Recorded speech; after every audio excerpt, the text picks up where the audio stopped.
여기서 중요한 거는 분산형으로 갈 수밖에 없습니다. 왜냐하면 리소스는 한계가 분명히 부닥칩니다. 저 대형 데이터 센터도 분명히 부닥칠 겁니다. 분산형으로 가는데 아까도 말씀드렸지만 중요한 거는 그 데이터의 주인이 누구냐인데, 그 데이터의 주인이 되기 위해서 아까도 말한 그 영지증의 키나 그런 키가 저한테 있어야 됩니다.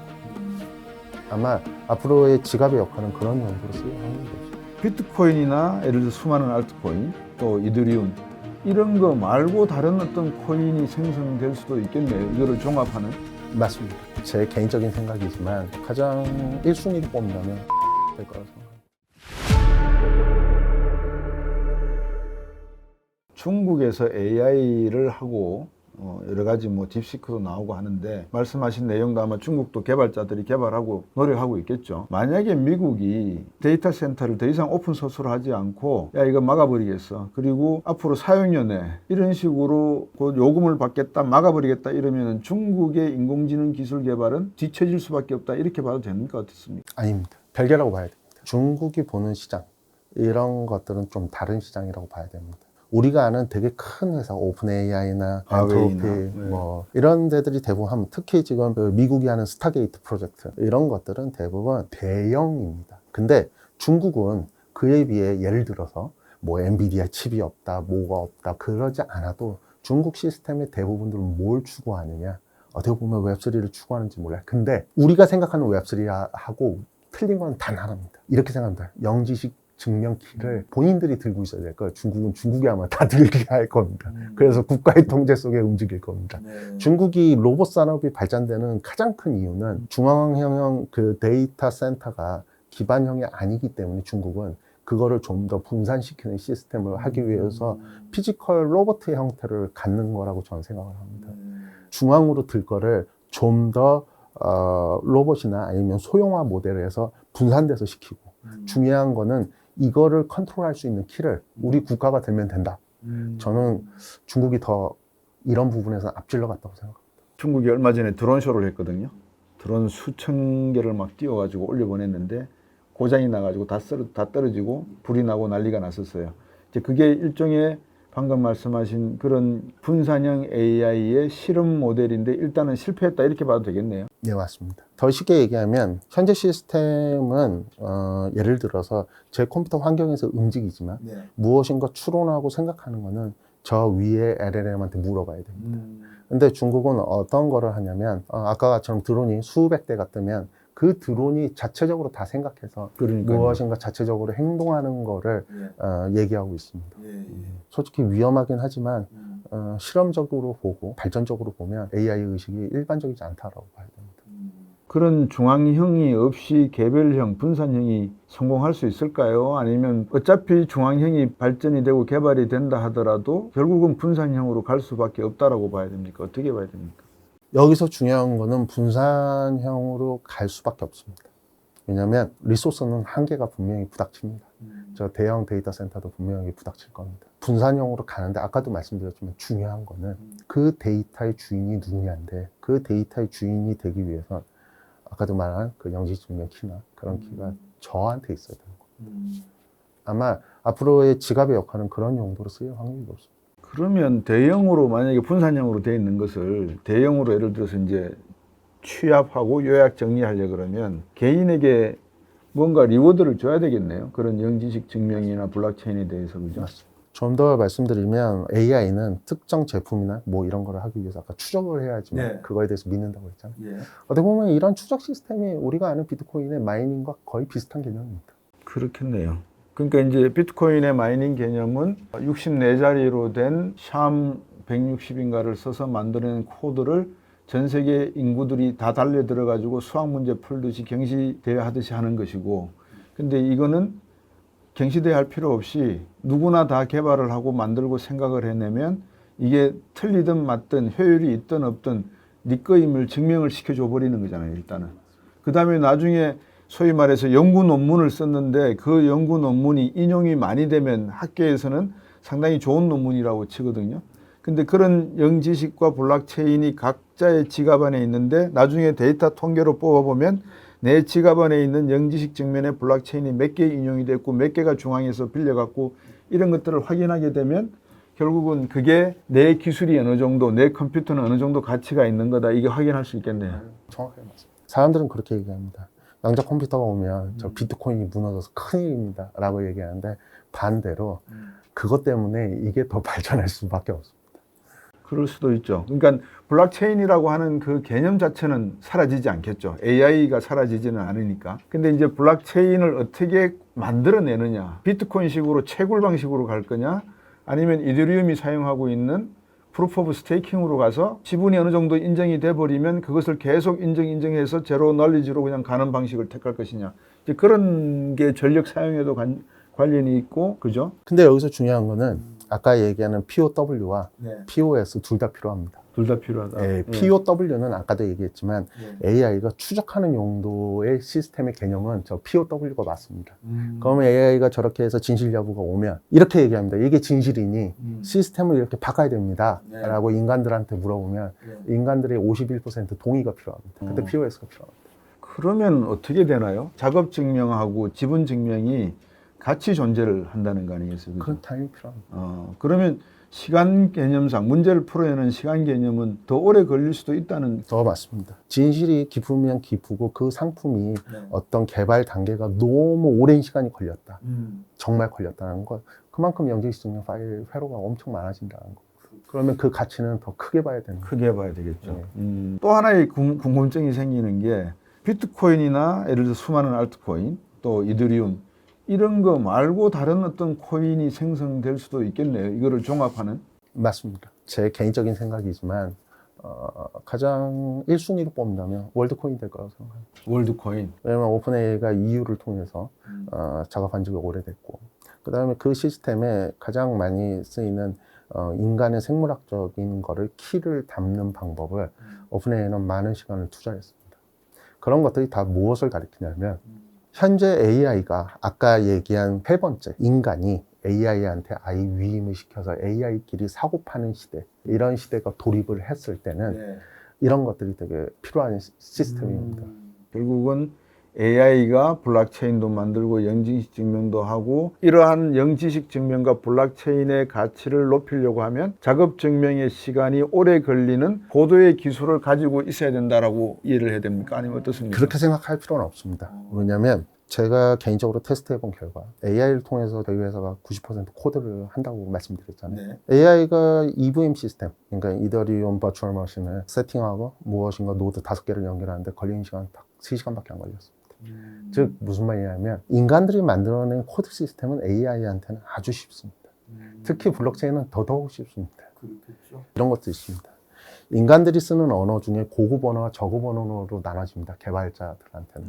고급 언어는 AI들이 별로 원하지 않을 겁니다. 근데 저급 언어는 AI들이 정말 편한 도구라고 생각할 겁니다. 아, 이 언어를 써야 되겠다 라고 생각을 하는 것처럼 블록체인에 가장 많이 쓰는 것 중에 스마트 컨트롤이라는 말이 있어요.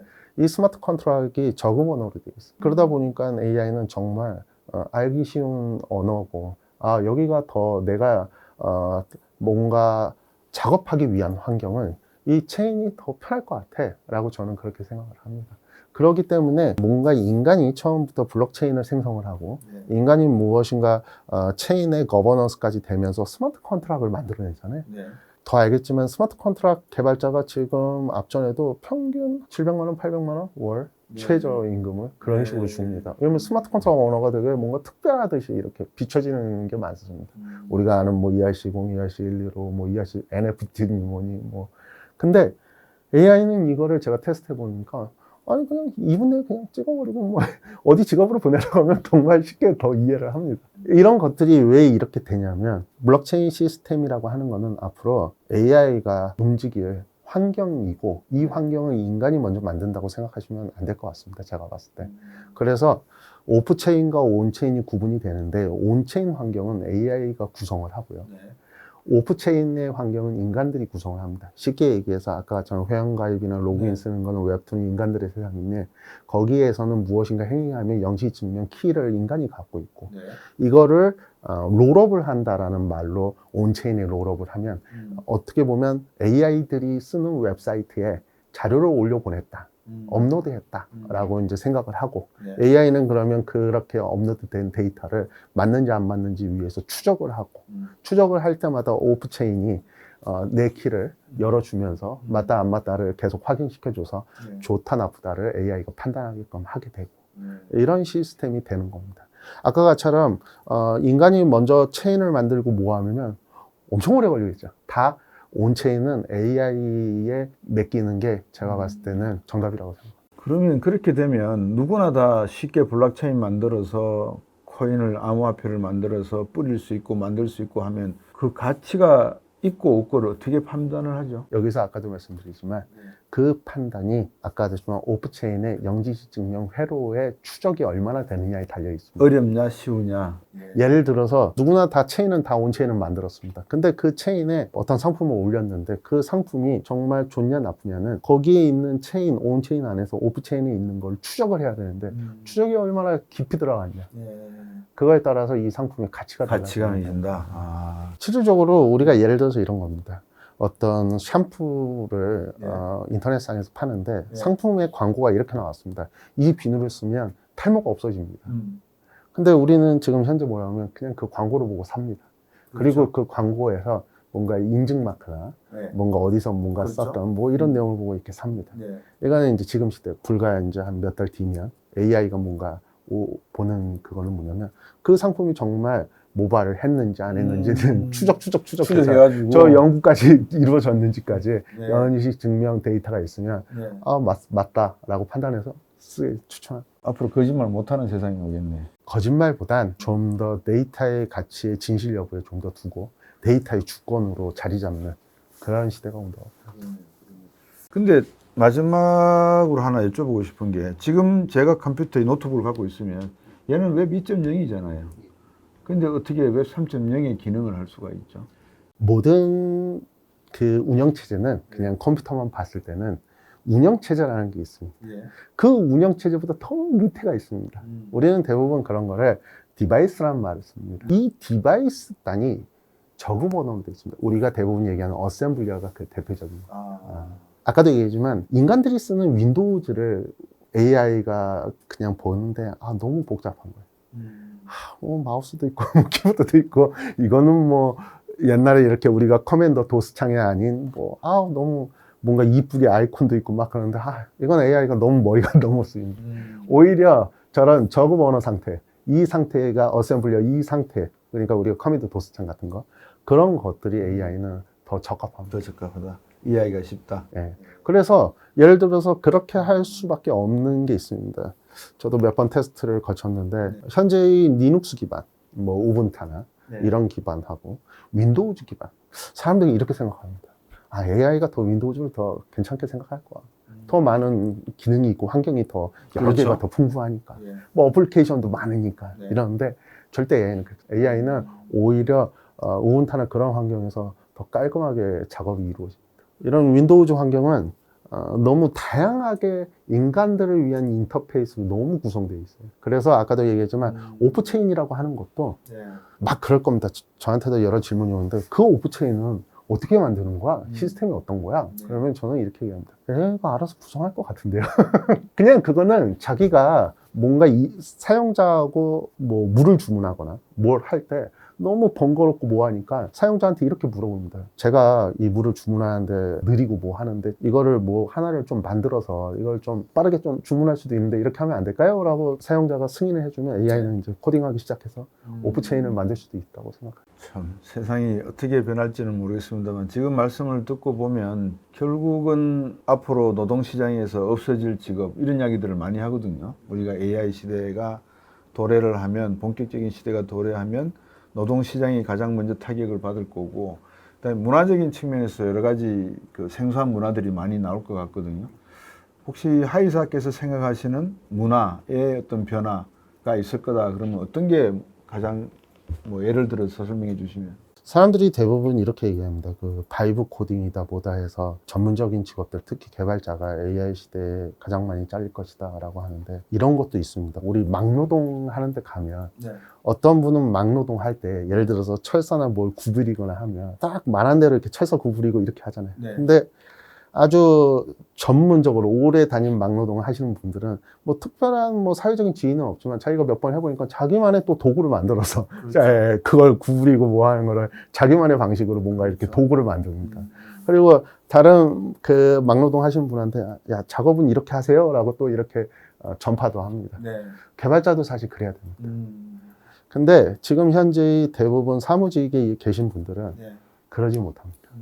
왜냐면 컴퓨터하고 그동안에 많은 대화와 컴퓨터를 이용한 작업만 했어요. 실질적으로 뭐냐면 개발자가 외부에 미팅을 가거나 아니면 외부에 참석을 해서 개발이 어떻게 진행되고 뭔가를 전체적인 걸 흐름에 들어가지 않습니다. PM이 따로 있고 디자이너가 따로 있고 개발자가 따로 있어서 늘 컴퓨터 앞에서 계신 분들이라 그런 분들은 좀 명령이 하달될 때까지는 아무것도 못합니다. 근데 그런 분들이 저기 클라이언트가 어떤 의뢰가 들어왔는데 우리가 같이 일할 때 내가 만든 이 도구를 쓰면 우리가 작업하던 게 뭐 6개월 걸릴게 뭐 3시간이면 끝납니다. 네.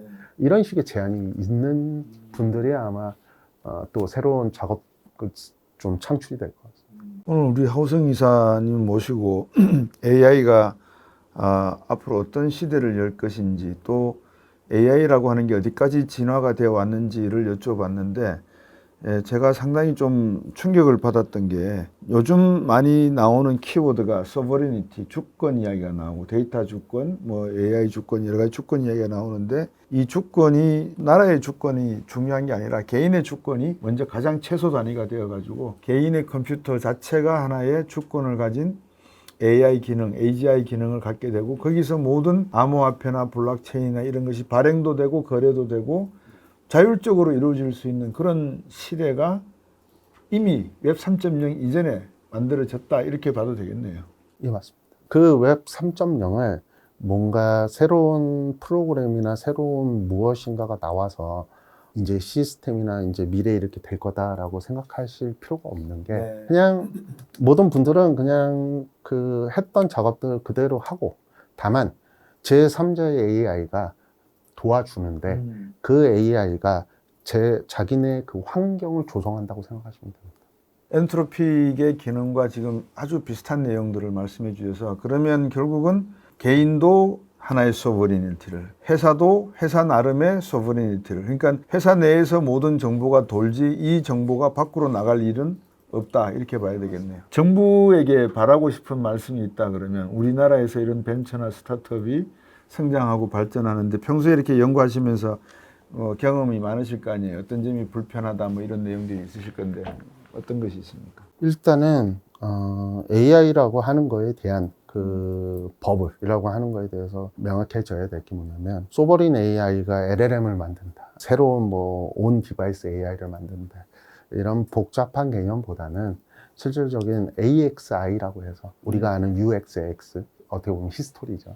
좀 더 일상생활에 어떻게 반영이 되고 그게 반영이 되는데 어디서부터 어떻게 보완을 해야 되는지 이런 부분에 좀 집중하는 게 맞다고. 하여튼 이 AI 산업이라고 하는 것이 미래의 주권과 관련도 되어 있고 결국 모든 산업의 인프라적인 요소를 갖고 있지 않습니까? 이 AI의 AGI적 기능이 포함되지 않으면 안 되는 건데 이제 그 과정 속에서 우리 하우성 이사가 개발하신 그런 기술적인 내용을 제가 들어보면 결국 분산형 형태로 가지만 언제든지 기업의 형태로 이합 집산이 가능할 수 있는 아주 유연한 프로그램으로 앞으로는 AI 시대가 새롭게 정의될 수 있다. 뭐 그런 느낌을 제가 받았거든요. 시청자분들을 위해서 AI라고 하는 시대에 우리가 어떤 마음의 자세를 가져야 된다. 어떤 식으로 이해를 해야 된다. 뭐 많은 분들 관심 있는 게 막 코인 투자하고 뭐 AI의 버블이 있다 그러는데도 불구하고 막 AI 시장에 뛰어드는 게 맞는가 틀리는가 이런 분들도 계시거든요. 그분들을 위해서 우리 하이사께서 해주실 말씀이 있다면? 박사님이 얘기해 주셨듯이 그런 분들이 어떻게 보면 더 AI를 더 잘 알 수 있습니다.